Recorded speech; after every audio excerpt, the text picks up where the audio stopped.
A very good afternoon to everyone. Today we have not just one but two guests with us from New Age World School. So before we get into our session, let me introduce them to you. First, I would like to introduce Mrs. Rama B, who's the managing director. Mrs. Rama brings in wealth of experience and knowledge to the Skoolz community, committed to providing an exceptional education to all the children. She is the driving force behind our pursuit of excellence in all spheres of activity. Her vision is to prepare the children to meet the challenges of the modern world by encouraging inquiry and adventure and exhibiting a love for learning which challenges the norm and dreams the possible. Then we have Mr. Rakshith with us, who's the Associate Director. Mr. Rakshith holds a degree in MBA and he is driven by his vision to create an institution of excellence in education.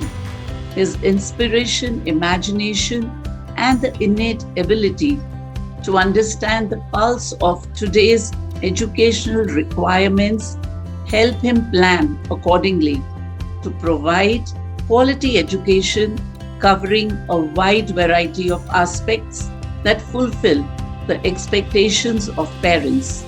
His intent is to create platforms that inspire students to learn with ease and comfort to face the challenges of tomorrow. Finally, we have Mrs. Akshita, who's again the Associate Director. She is an MBA graduate with a vibrant and creative mind. She designs the curriculum for the youngest, new Agians as they call them, to take them in the right direction, making teaching and learning a fun-filled and a fruitful activity. The foundation that she provides at the grassroots level is sure to shape them to becoming competent learners through their schooling years. A very warm welcome to all of you. Thank you for being here today. Thank you, Thank you, ma'am. ma'am. Thank you. So to begin, let me ask you that what was the thought behind starting the school? I will answer that, madam. Sure. Our main intention was in this new generation, we want to mold the children into flexible and resilient citizens of tomorrow. That's the reason we have started this education institute, and this was established with the required facilities which the future generation citizens can experience it. So we are not only concentrating on just the academic part. It's a whole full-fledged school which has the academics, the sports activities, the extracurricular activities, values, and all the requirements a future citizen should have. That is our motto. We have started the school. Our motto is to set the child free. So that is the main intention of our education institute. I think you've answered my next question, which I was wanting to know about the name that you have put as your school, New Age. But then you've already told me that it's for the future generation, and that's what you believe in. Yes, ma'am. Yeah, that's amazing. So which year was your school established? Our school was established in 2011, madam. Okay. We are having a 4.5 acre campus, which is spread across 4.5 acre campus. We have an academic block, and they have the sports facilities, which include football, basketball, swimming, tennis, and a half Olympic size swimming pool, badminton courts, and we are having other activities like dance, taekwondo, and music, arts, and labs. Okay. All these facilities we are having in the campus. It is having pollution-free and noise-free environment, which our children is much needed of, because we have to avoid all this noise, and they have to study in an environment which is peaceful. It will engage the mind more. We'll have good engagement of the mind and good interaction with the teachers as well for the students. So that's the environment we're trying to build here. You seem to have a whole lot of facilities in school. That's Yes, ma'am. amazing. Yeah. So tell me that, of course, in Bangalore, especially, that you see as a city that, of course, it's growing each year, it's expanding, but and schools are mushrooming in every nook and corner, not just preschools, but even the big schools, whether they are primary or they are high schools. Yes, ma'am. So, amongst so many schools, how does New Age stand to make a difference? What's the USP of your school? Why should a parent want to put their child in your school? Ma'am, I think I'll take that. I think Rakshith already mentioned, our tagline is to set the child free. And this came very purposefully on a very purposefully designed logo. If you've observed it, it actually depicts how the parents and teachers come together in harmony to set the child free. So that's what our logo stands for. And how do we intend to set the child free is, do we want to set the child free from the shyness and inhibitions they face?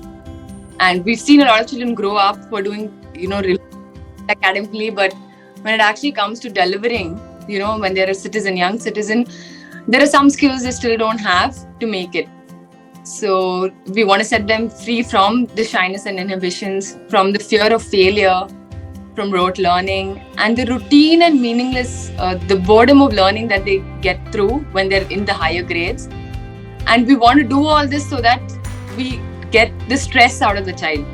So in the end of it, we just want to give every child a stress-free education.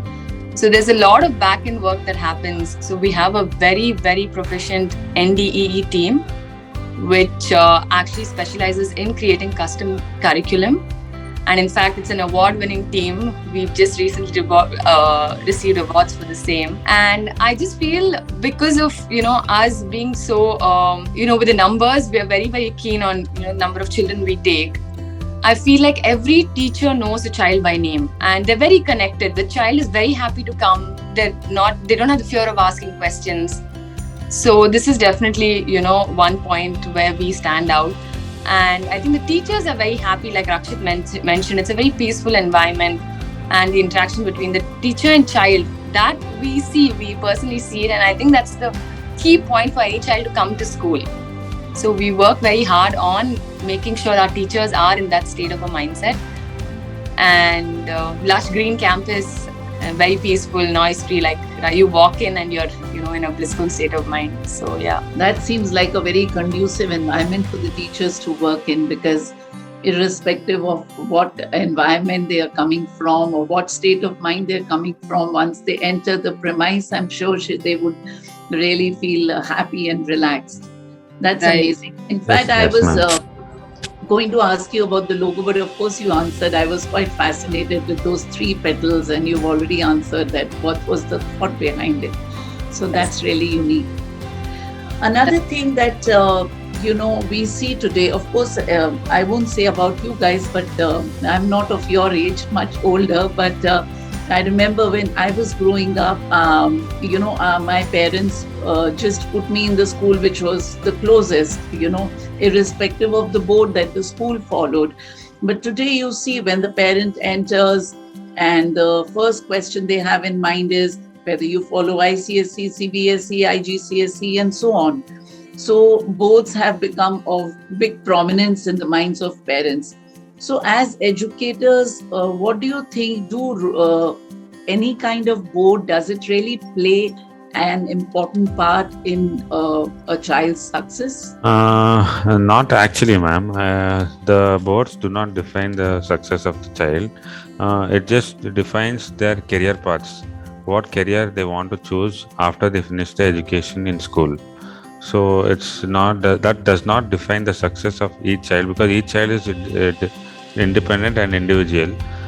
The boards have a different, like, you cannot define success just by the marks which they score, because each board has a different way of different criteria to analyze and assess a child. Yeah. So you cannot define the success just by the marks. The success is only when they choose the career path and they are successful in that career path, then they have been successful. So boards cannot define the success of the child. If that was the case, then it would have been that ICSE is the scenario is such that it's being portrayed like this board is good, that board is good, but it's ultimately the child who has to experience it.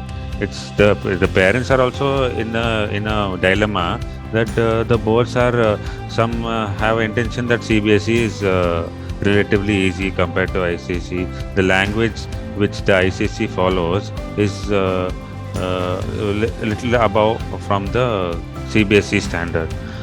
So it all depends on what the parents want their child to have.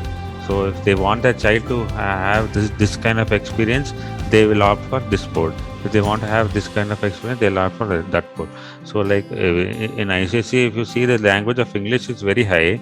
So those students who want to pursue higher studies abroad, or if they want to do something higher up, then they will opt for ICSE. As if when they opt for ICSE, the way of learning will help them achieve their goals in the future. Like suppose if they wanted to pursue higher studies abroad, like in engineering or some other field, it will help them. But if the boards they want their children just to stay here and look for a job here, I mean it's not like criteria based. It can be that CBSE might help them in different aspects. So success cannot be defined by the board. That's Absolutely. my Yes, no, you're absolutely right, because I think they are just structures that are put in place, of how the curriculum is taught, but they don't really, irrespective. I've seen a whole lot of children who are doing so successfully, and they are doing so well in lives, and they are from state board. So it's not necessary that, a child has to be in a certain board to succeed in life. Absolutely. Yes. So now, I would probably, especially at a preschool level, or the children when they are younger, suppose the child is about, say, 4 years old, and they have, the parent has a child who's 4 years old, and they see another child who's of the same age. Yeah. And they wonder that how come my child doesn't know as much as the other child, though they are of the same age. So do you think that there is any particular way in which a child learns? Actually, the child is, as I mentioned, each child is individual, and each child has its own grasping power. There's so many criteria which will allow which we need to take into consideration for the calculating this. See, suppose, as you mentioned, ma'am, 4 years old child, he'll be studying in a different school, and one more child will be studying in another school. But the environment in which the child has been brought up till now will also be taken into consideration. The 4-year-old child, if he's studying if he's coming to school from a rural background or from some other place, and a child studying in urban background, he's coming from to the same school, the urban child might be exposed to various kind of channels, like YouTube channels. So the child might be knowing all that in advance. So that child might be able to answer the question, or he might be able to tell the rhymes. But that will not be the case for rural background, or the environment maybe when both the parents might be working. There will be no attention for the child. That might also may be the reason for the child to not compete with the others. So there's so many factors. Not that you just cannot come to a conclusion that my child is bright, my child is dull. You cannot come to a conclusion, because there's so many factors. The environment, all these play a role for the child's learning, madam. And as we have what we do in our this thing, we are having our own specialized NDE team. As Akshita has mentioned, we have a specialized NDE team where we design content for the children from the grade 1 onwards. So there the content is it will be based on the what the topic we have. So that it will be audio-visual content which will help the child retain and recall whenever it's needed. So the textbook way of teaching has slowly it's phasing out.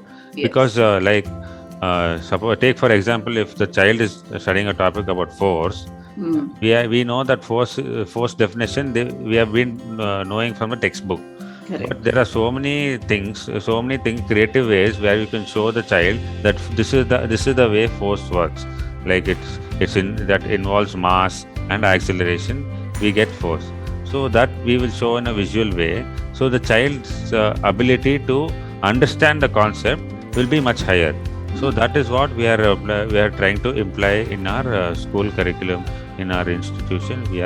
Another trend that we see today is that when a child comes back from school, a child goes for, say, a dance class, a theater class, or a music class, or something, and so forth. So parents' intention today is that to have or build an overall personality of the child. So do you think that is there anything that a parent can do to help a child develop this kind of personality? Akshita Yes. would like to answer, or Rakshith would like to? Anybody? I'll only answer this, ma'am. Okay, sure. Actually, as you know, in today's world, there is the child needs something beyond academics. Gone are those days when the child were just going to school, just their own main focus was education. Correct. But now the days have changed and the trend is also changing. Now the child, they're not focused on only one kind of profession, like Yes. it was engineering or doctor. What they were saying in early days, my child has to become an engineer or doctor. That has Correct. gone. Now there are professions which will have different kinds of profession in various fields, like there's wildlife photography, there is gym instruction, there is arts and crafts. In that, so the dimensions of professionalism and career building has increased a lot, and it's not just sticking on to academics. So what we have implemented is academics will get you certain this thing, but we try to build them in academics, sportsmanship, and extracurricular activities. So all these put together, they will be able to be a good citizen of the future generation. Like sportsmanship, for example, it will teach you the fear of failure, which academics will not teach you. I feel, because if the child involves in sports, they will be able to digest the failure also. Because in sports they'll not be always winning. There will be so much competition in the outside world, within the school. So all this they will be experiencing in the campus, so that they will be, once they graduate and go out from the school, they will be able to digest the failure if they are. So that fear of failure will be cut off from sportsmanship, and from co-curricular skill building also we can enhance their creativity, and problem solving techniques also can be, they can learn the problem solving techniques as well. Yeah. So Absolutely. And I think when you talk about sportsmanship and when you talked about fear of failure, which is so important, because I think that is something that, we all need to prepare the children for. Yes. It's not that we are preparing them to fail, but they should be able to know that if they fail, they have to get up and try again. Yes, ma'am. Absolutely. And can't just give up and, take their lives for the smallest of things. That kind of scenario is it's in the market. Yes. But we need to overcome that. Yes. Now we are hearing children who have stress at an early age. This is not at all acceptable. Yes. Because child needs to learn the education in a free and open mind. Nothing should be kept on the child's head that you have to do this, you have to do that. That environment should change, madam. Yes. To change that environment, we need to build an environment where the child can experience the open-mindedness, which can be done through sportsmanship and extracurricular activities and value addition, which nowadays children are also not having those values, like respecting elders.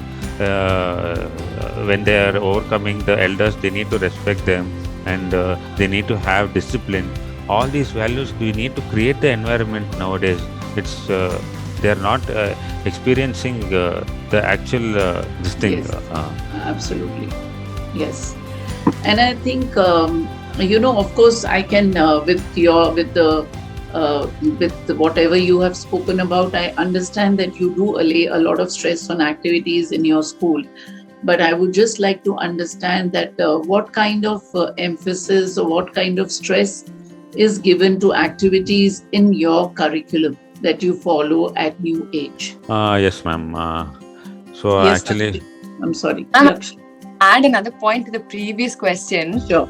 So when it comes to parent participation, see, I think what Rakshith said, like they don't have to look outside. Like this is all something we're providing inside the school campus and within the school timetable hour. So I feel like, once the child comes, like the parent is also kind of stress-free. So the main participation that we look for is communication with, whenever a child, and keep an open communication line between you and your child. And whatever you see is a difference, please communicate it to us. So, we can figure that out. And like I said, goes back to our logo where we work in harmony to set the child free. coming to the activity part. Yes. Yeah, actually, that's what, as we mentioned in the previous thing, that we are not an academic-based school. We have all these sportsmen, sports activities and extracurricular activities. Yeah. So, in a day, we have divided the child's timetable such that they will be experiencing academics, extracurricular, and sports. So every day the child will have a sports activity. So they will be they'll be in the ground for every day for 1 hour. Okay. This is compulsory for all the children. They have to participate in sports. It's not like we have fixed the timetable and only few students go. All the students have to participate in sports. All the students have to take part in extracurricular activities also. So this will help the child in learning in the academic part also, as I mentioned earlier. So suppose like the child is studying about some topic like force, as I told.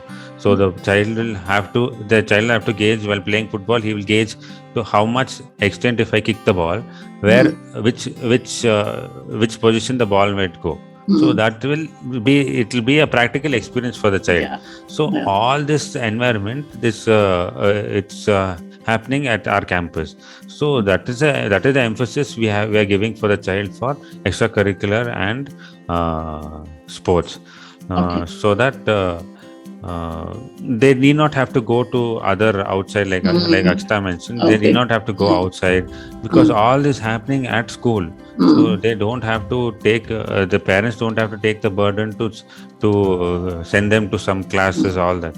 And in extracurricular activities also, dance for instance, the child has been so stressed out that he might be stressed out. Every child has an experience to get stressed out for various reasons.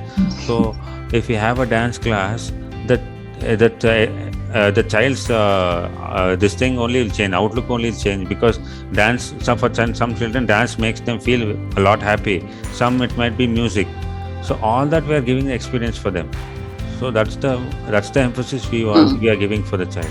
Yeah, that's amazing, because like you said, and with the kind of city that we live in, where the traffic is so much, if the child comes back and then has to travel again to another hobby class or extra class, it's so time consuming, and Yes. I think it's exhausting for the children. So if the school itself provides these activities, and that also on a daily basis, I don't think parents would really feel the need to send the child after school. That's amazing. Yes. So where these sports or the extracurricular activities are concerned, you mentioned that they are done for an hour on a daily basis. So are the children just allowed to choose which activity they want to go in, or there is a particular timetable kept for them that they go for this class at this time and they explore the other sports or all the sports at some point? Madam, there is a timetable which we follow. So in the timetable, we will be allocating all the activities. Okay. So based on their talent, and based on we will see their talent and their interest in any field. Like suppose if some child is interested in playing only football, so we will gauge them and we will during the course of the years we will cut down on other activities, and we'll emphasis on the sports which they are interested in, or some activities in which they are interested in. So everybody cannot be experienced in all the activities. So which activity they are good in, we will try to encourage them and build interest in them. We'll try to take them for other competitions and all that. Now, my next question is, the world we are living in is a world of digitization, where even a child who's probably few months old, when the child cries, the mother probably gives the phone to the child to make the child quiet. And we ourselves, even the adults, are most of the time, our screen time is probably, it runs into hours. So in such a time as this, how does one try and inculcate curiosity? How do we make children curious learners or make them explorers? How do you inculcate that in the children? Ma'am, I think I'll take that one, because Sure. a lot of young kids, and like that whole curiosity starts very young. Yes. And feel, until they're in preschool, they're like a sponge. Like whatever you tell them, it just sinks in. Correct. So we have experienced this a lot, and through this we have come up with our own methodology of teaching, where when there's a certain topic involved, there are 4 elements we focus at. It's one after the other. So we initiate a topic, and then we let the child explore that topic and then assimilate, and then we reinforce. So basically, our whole idea is to develop this curiosity in the initiation phase. So that way the child stays engaged and focused throughout that topic. But maybe it takes a week for you to, complete that topic. So I feel like here, if you can catch hold of the child's attention, and for this we do a lot of activities. There's puppet theatre, like we try and bring in something that will engage the student's mind and be like, oh wait, what is this? So maybe the child can give a lot of space for open-ended questions. So when I said the fear of failure, like they don't have the fear of going ahead and saying, ma'am, okay, so what is next? So okay, so what it's like, they come back with so many questions. So you're helping the child, you're not stopping him and saying, okay, that's enough, stop. So since the teacher knows the child by name, they know what the child is, the behaviorism of the child. So they encourage them to say, okay, fine, ask me another question. And the child is confident. He's like, okay, I'm going in the right direction. So even current, like in the higher grades, they try and do something even before they start the topic related to the current affairs. So the elections are coming. So, they will do a lot of newspaper work and say, figure this out, give them a home activity and say, let me know which state is, before even introducing the topic. I think that is when you have to capture the curiosity and kind of build on it. So these are few ways of how we do it, and a lot of hands-on activities, model making, like if you're doing domestic, make the child do a activity at home of one and bring it, so they come and talk about it. So then we're like, today we're going to learn. Then they build from there. The curiosity is kind of. So we also let them explore and engage in 2 main events that happen in school, which is a showcase. So that is a big event that happens once in a year. It's an annual event, and where the children showcase, anything that's related to learning that they have learned over the years. We do it from pre-primary to grade 10, and it's an open day where parents walk in and they question the child about it. So the kid is also developing confidence. It's a platform for them to kind of present their work and kind of answer and be like, okay, I can do this. Absolutely. That's wonderful. Now coming to workforce, as we call them, our teachers, which are the pillars of any institution. Right. I would like to understand that what kind of a recruitment process do you follow at New Age? And in case somebody wants to join your